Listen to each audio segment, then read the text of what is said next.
La plupart des ménages ont déjà consommé du bio, mais on voit qu'en fait une bonne partie de cette consommation, elle est irrégulière, elle est peu fréquente, et donc on a une vraie opportunité devant nous, c'est de voir comment est-ce qu'on peut en fait la rendre plus fréquente, plus régulière, plus habituelle. D'où le sous-titre en fait de cette présentation qui parle du fait de passer de la sensibilisation à la normalisation.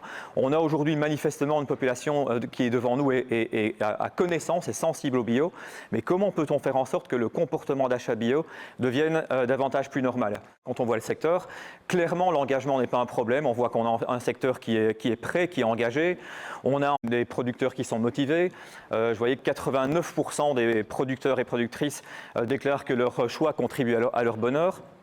On a une offre qui se structure, on a des filières qui se structurent, on a une demande qui repart. Maintenant, comment peut-on faire en sorte que cet engagement se transforme aussi dans un engagement continu au niveau de la consommation? Et donc finalement, on va parler de cette notion de dernier kilomètre, parce qu'évidemment, c'est bien d'investir dans les produits, dans les filières, dans la distribution, mais si au bout du compte, ça ne se traduit pas en comportement d'achat récurrent, répété, habituel, ça ne permet pas de pérenniser une partie du travail que vous faites tous au quotidien. Alors en général, quand on veut encourager des consommateurs à choisir nos produits, nos services, et en l'occurrence le bio aussi, on va partir d'un postulat qui est assez simple, qui est qu'il faut sensibiliser. Ben oui, si on informe les gens, si on communique les bénéfices de nos produits pour l'environnement, pour la santé, eh bien on aura fait le boulot, les gens vont traduire cette information en actes d'achat et idéalement en actes d'achat répétés. On parle souvent de sensibilisation comme étant en fait la manière principale de guider le public vers des bons choix. Et c'est pourtant un postulat qui est faux. Ce serait bien s'il suffisait d'informer les gens pour que les bons choix soient effectués. Mais on le sait tous, on peut tous le vivre dans notre quotidien. Il y a toute une série de situations où on sait ce qu'on devrait faire, mais on ne le fait pas forcément. Mais oui, je devrais aller à la salle de sport, mais je préfère regarder un Netflix. Je ne devrais pas manger la part de gâteau au chocolat, mais finalement, je vais quand même le faire. Eh bien, en fait, ça se passe de la même manière en termes de consommation et de consommation bio. Il y a toute une série de raisons pour lesquelles les gens, même quand ils ont la connaissance, même quand ils font partie des 98,4%, ne vont pas forcément répéter cet acte d'achat. Et ça, c'est un vrai défi qu'on a devant nous, c'est comment peut-on aller au-delà de la sensibilisation pour s'assurer de guider les consommateurs vers l'achat des choix bio. Et c'est là que les sciences comportementales, pour introduire le sujet maintenant, ont un rôle à jouer. Les sciences comportementales, pour celles d'entre vous qui découvrent le sujet, c'est la discipline qui nous permet de comprendre et d'influencer le choix des consommateurs. Et ce que les sciences comportementales nous expliquent, un des principes clés, c'est que nos comportements sont un peu comme un iceberg. Il y a une partie visible, il y a des choses qu'on peut comprendre, qu'on peut exprimer, qu'on peut analyser, et puis il y a toute une grosse partie qui a beaucoup d'influence, qui ne sont pas forcément en fait expliquées, que les gens ne savent pas forcément verbaliser si on leur pose la question. Si on veut arriver à encourager des choix de consommation bio, certes, il faut aussi qu'on puisse informer les gens sur un certain nombre de choses, mais il faut s'assurer qu'on comprenne bien la partie cachée de l'iceberg. Qu'est-ce qui fait que les gens, aujourd'hui, ne consomment pas bio comme on voudrait qu'ils le fassent?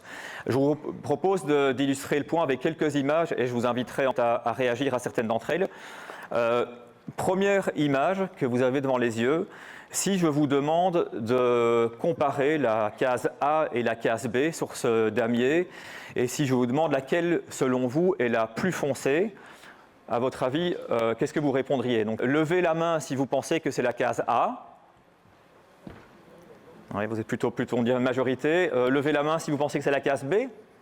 Il y a quelques B quand même dans la salle. En réalité, quand on les voit comme ça, à l'écran, on dirait que la case A est la plus foncée. Et pourtant, une fois qu'on les relie, on voit qu'elles sont tout à fait de la même couleur. Vous confirmez? Vous êtes d'accord avec moi? Oui. Alors, qu'est-ce qui se passe ici?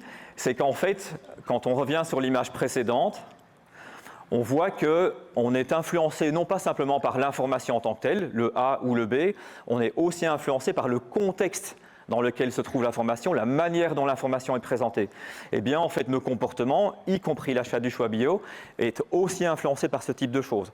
Il y a une information qu'on communique, mais il y a aussi le cadre, le contexte dans lequel on communique cette information, qui va aussi jouer un rôle. On y revient, mais gardez ça en tête, on est influencé par le contexte. Première illustration. Deuxième illustration, si je vous demande de comparer ces deux carrés multicolores et de vérifier si oui ou non ils sont similaires, comment allez-vous vous y prendre? En général, les réponses qui reviennent, c'est on va comparer une couleur, on commence par une couleur et on va de gauche à droite, ou bien on commence en haut à gauche et on va de gauche à droite, et ainsi de suite. Qu'est-ce qui se passe ici? C'est qu'on nous présente une information qui est plus complexe, qui est multicolore, et on n'est pas capable de la traiter en une fois, de manière totale. On a besoin de la découper en petits efforts plus faciles à résoudre, en petits problèmes plus faciles à résoudre, et on y va petit à petit, on va séquencer le travail. Et ça permet d'illustrer un principe qui s'appelle la sérialité de la pensée, qui est le fait que la manière dont on prend nos décisions se fait de manière assez séquentielle. Et quand on vous dit quand quelqu'un vous dit ah ben moi je suis très très bon en multitasking, en fait c'est faux. Techniquement, le cerveau ne fonctionne pas de manière multitâche. En fait, il va séquencer les points d'attention. Et donc on dit souvent que les femmes sont meilleures en multitasking. Ben, il n'y a personne qui est meilleur en multitasking. En fait, c'est pas du tout comme ça qu'on fonctionne. On a tendance à fonctionner de manière séquentielle. Et donc ça va se traduire par des situations. Par exemple, imaginez une maman qui va dans un supermarché et qui est avec ses enfants. S'il est un petit peu distraite ou stressée parce que ses enfants sont un peu bruyants, eh bien ça a tendance à pousser les gens à retomber sur des choix habituels plutôt que de considérer de nouvelles alternatives, parce que la bande passante mentale de la personne est déjà occupée par d'autres choses. Et donc le point à retenir ici, c'est qu'on a en fait une bande passante mentale limitée, et qu'on doit aussi prendre en compte ce genre d'informations quand on veut orienter les choix des consommateurs. Et alors, troisième image, on s'est tous retrouvés dans cette situation. Vous vous promenez en rue, il y a devant vous un groupe de gens qui lèvent la tête, qu'est-ce qu'on fait? Voilà, on ne se pose pas la question une seconde, on lève la tête, on fait pareil, on suppose qu'il y a quelque chose d'important et d'utile, et on suit en fait le groupe, il y a un effet de troupeau, et on fait exactement pareil. Donc si on synthétise un peu tout ça, on voit que pour en fait qu'un comportement ait lieu, il va être le résultat de ces trois types d'influence. Il va être le résultat d'influence contextuelle, le résultat d'influence sociale et le résultat d'influence individuelle. Tout ce qui est contextuel, ça peut être l'accessibilité des prix, l'accessibilité du produit, le prix du produit, sa facilité d'utilisation. Au niveau social, ça va être voir le comportement des gens qui sont autour de moi, mes amis, ma famille, mais la société de manière plus générale, la publicité, la manière dont le bio va être représenté. Et au niveau individuel, ça va être, on va retrouver la connaissance que les gens peuvent avoir par rapport aux bénéfices de l'alimentation bio. Mais il y a aussi toute une série de facteurs qui sont plus inconscients, comme les raccourcis mentaux. On va y revenir dans 2 secondes. Alors évidemment, si on se concentre sur l'encouragement des choix de consommation bio, on est aussi face à ce type de facteurs. Et on peut voir que dans ces 3 grandes catégories, on va retrouver des barrières, des éléments qui font que l'achat du bio est soit ralenti, soit bloqué. Et donc, on parle souvent du prix, on en parlait encore tout à l'heure. Alors certes, le prix est un élément, mais on voit qu'il y a beaucoup d'autres choses auxquelles on fait face. Et la bonne nouvelle, c'est qu'évidemment, on a beaucoup d'autres leviers sur lesquels on peut s'appuyer pour pousser la consommation du bio. Pour en passer quelques-uns en revue avec vous, si on regarde sur les dimensions sociales et contextuelles, donc tout l'environnement en fait autour de la personne, l'environnement du choix de la personne, on voit qu'on a d'une part des éléments plutôt d'ordre culturel et sociaux qui sont le fait qu'aujourd'hui, le bio reste encore trop souvent un choix à part. Ce n'est pas encore la norme. Aujourd'hui, ce n'est pas la majorité de la consommation qui est bio. Et donc, sachant que les gens aiment bien faire partie de la majorité, on a un fort besoin d'appartenance. Et le fait que le bio soit parfois vu comme étant un choix de consommation à part est quelque part un facteur limitant sur lequel on doit travailler aujourd'hui. Et puis au niveau plus concret, il n'y a pas forcément suffisamment de signaux aujourd'hui dans la société, dans mon quotidien en tant que consommateur, que le bio est vraiment le choix par défaut effectué. Et donc ça, c'est des éléments sur lesquels on peut tous travailler évidemment pour améliorer la consommation. On parlait du prix tout à l'heure. Ce qui est intéressant, ce qu'on voit dans les sciences comportementales, c'est que quand les gens comparent le prix d'un produit bio à des produits qui sont non bio, ils ont tendance à le faire en comparant non pas par rapport au produit non bio le plus cher, mais par rapport au produit bio le moins cher. Alors ce n'est pas du tout un exercice conscient, c'est plutôt d'ordre intuitif et automatique, mais du coup ça ajoute évidemment au désavantage du bio. Donc là, c'est un élément sur lequel on doit travailler également. Alors là, je ne vous apprends rien de nouveau, il y a évidemment beaucoup d'informations qui circulent sur le bio, qui sont nombreuses, multiples, parfois contradictoires, il y a beaucoup de labels, et ça peut aussi parfois rendre le choix de consommation plus compliqué, parce qu'en général, quand les gens sont face à beaucoup d'informations, il y a du doute qui peut s'installer, et quand le doute s'installe, on a tendance à retomber sur nos choix habituels, et c'est là que par exemple un consommateur qui a l'habitude de prendre une marque établie qui n'est pas une marque bio, faire ce choix-là est un choix plus mentalement facile, parce qu'une marque connue, c'est un raccourci mental. Je fais moins d'efforts pour faire ce choix-là, et du coup, si je suis un petit peu en doute par rapport à beaucoup d'informations, je mets ça de côté et je me repose sur mon choix habituel. Donc ça, c'est aussi une barrière à laquelle on doit répondre. Donc on a face à nous ce type de facteur. Il se peut que du coup, le bio ne soit pas forcément priorisé. En plus de ça, on a aussi au niveau psychologique, au niveau individuel, certains facteurs sur lesquels on doit travailler, notamment le fait que les choix alimentaires sont des choix qui sont assez routiniers. Et je parlais tout à l'heure de l'exemple de la maman qui se trouve dans une situation de stress ou de fatigue dans un contexte où on fait ses courses. Et bien dans ce cas-là, on a tendance à mettre de côté peut-être le fait de tester des nouvelles choses. On retombe sur ses choix habituels. Et donc il y a vraiment cet arbitrage de priorité qui a du coup joué au désavantage de nouveaux choix, comme par exemple le bio. Quand on parle bio, on parle souvent aussi il y a beaucoup de messages qui jouent sur la notion de responsabilité, mettre en avant en fait, le fait que ce soit un choix responsable, et des messages comme ça peuvent parfois créer une forme de fatigue morale en fait. Oui, c'est bien de faire les choix responsables tout le temps, mais ça peut être un peu épuisant, ou alors les gens ont tendance à se dire que je fais déjà des choix responsables dans d'autres catégories de ma vie, par exemple je prends les transports publics plutôt que la voiture, et par conséquent je vais peut-être moins le faire dans cette situation. Un point qui est revenu dans une des discussions tout à l'heure, c'était évidemment le fait que le goût et le plaisir sont non négociables. Évidemment, on parle d'alimentaire, et donc là aussi on doit absolument continuer à accentuer le fait que ce n'est pas non seulement un choix qui est moralement bon, mais acheter du bio, c'est aussi choisir le goût, c'est aussi mettre en avant des notions de plaisir. Et parfois, en fait, on retrouve dans certaines études des perceptions sur le fait que le bio a peut-être un goût qui est moins gourmand, moins constant. Alors c'est de la perception, c'est pas forcément de la réalité, mais c'est quand même un point qu'on doit tenir attention et qu'on doit continuer à mettre en avant ces éléments.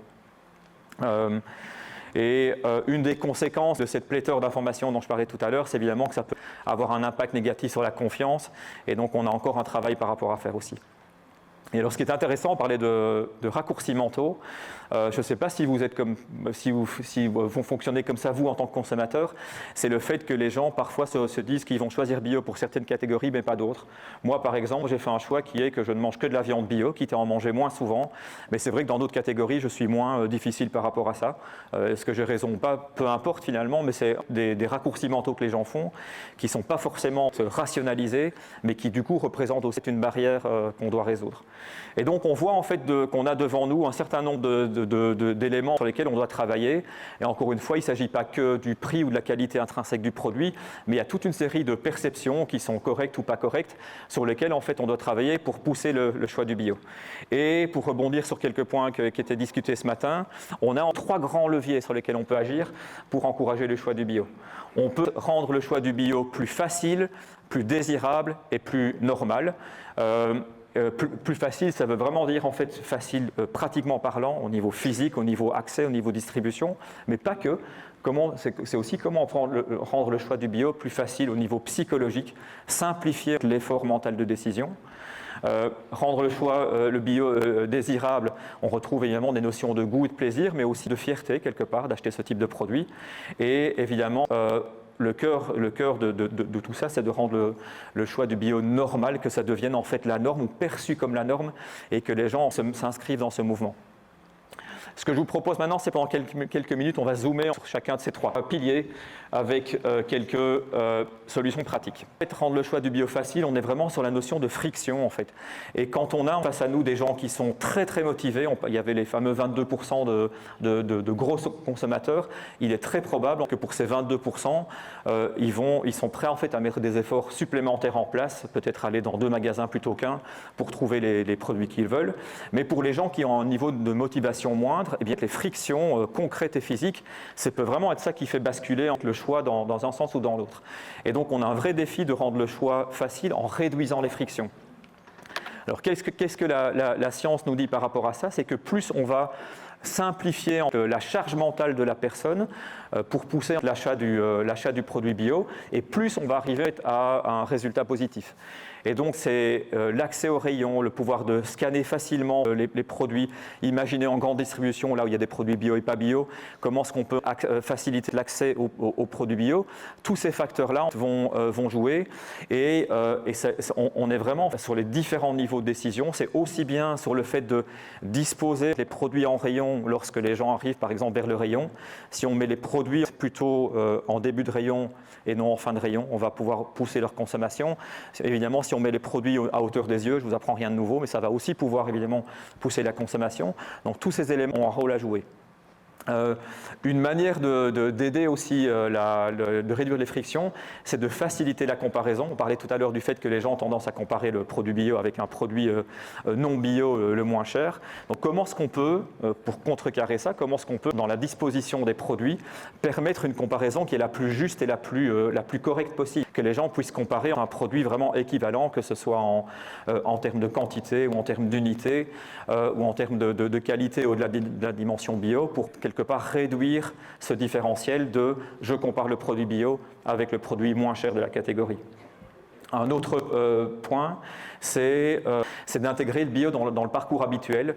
Vous voyez en fait l'image qui se trouve en bas à gauche sur le slide, c'est une image que j'ai prise l'autre jour de mon Delhaize local, et on voit qu'ils ont un frigo spécifique pour leurs produits bio. Ce que les sciences comportementales montrent, c'est que ce n'est pas forcément la bonne manière de faire. Si on veut en fait encourager davantage le choix de produits bio, eh bien on fera un meilleur boulot en intégrant les produits bio à côté des non-produits bio, parce que du coup ça a tendance à réduire l'effort de comparaison éventuelle, et ça intègre les produits bio comme faisant vraiment partie de ce qui est normal, en fait, de la catégorie normale, de la présentation normale des produits dans cette catégorie, plutôt que de nouveau de le traiter comme quelque chose à part pour des gens éventuellement qui ne sont pas comme moi. L'intégration des produits bio dans le parcours habituel est aussi une manière de réduire cette friction.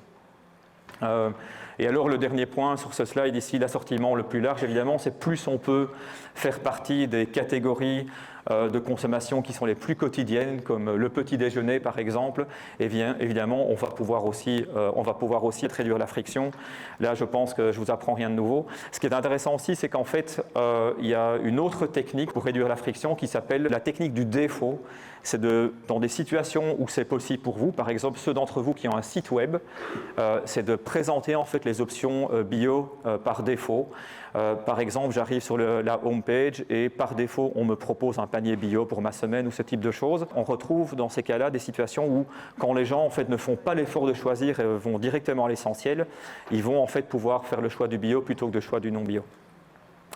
Et donc, cette première catégorie de faciliter et de réduire les frictions, si vous ne travaillez que sur une chose, travaillez là-dessus, parce que si vous souhaitez encourager un comportement qui est la consommation de bio, eh bien en fait, créer les conditions du changement est plus efficace que de motiver le changement. Et donc, en facilitant, en créant en fait un environnement physique qui va réduire les frictions, vous faites déjà un bon pas en avant pour encourager la consommation du bio. Mais il n'y a pas que ça, on peut aussi évidemment travailler sur les deux autres dimensions.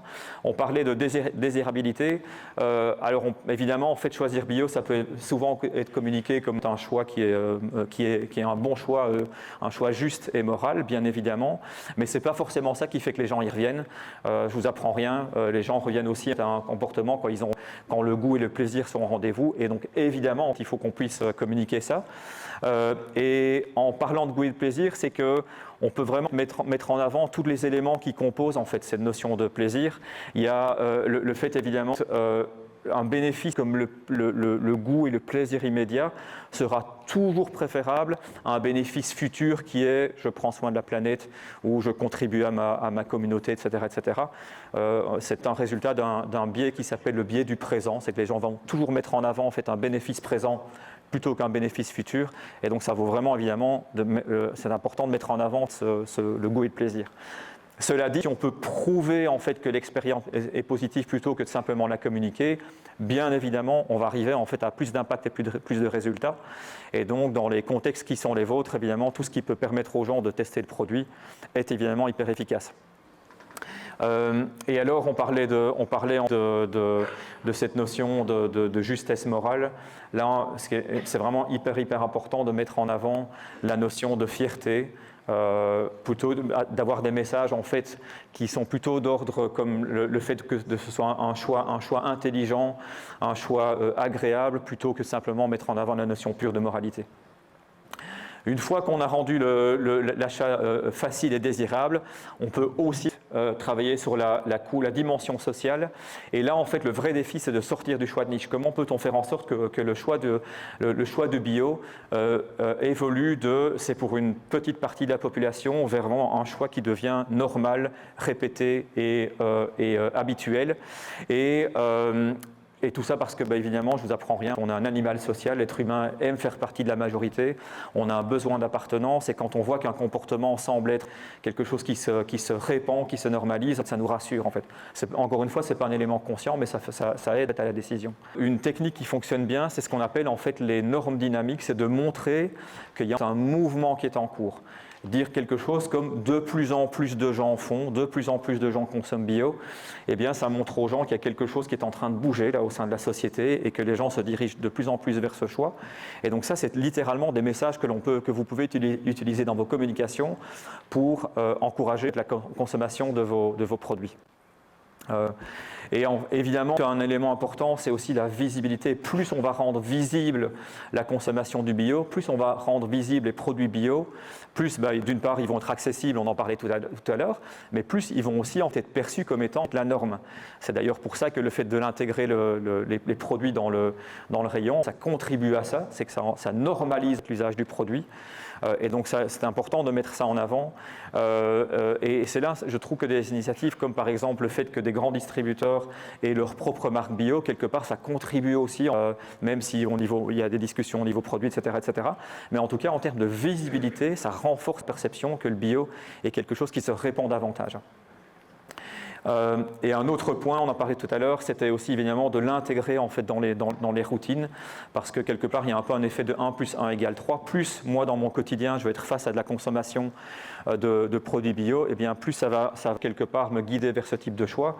Et là évidemment il y a un rôle dans les magasins, dans la distribution, mais pas que. On est aussi en fait dans les cantines, dans les écoles.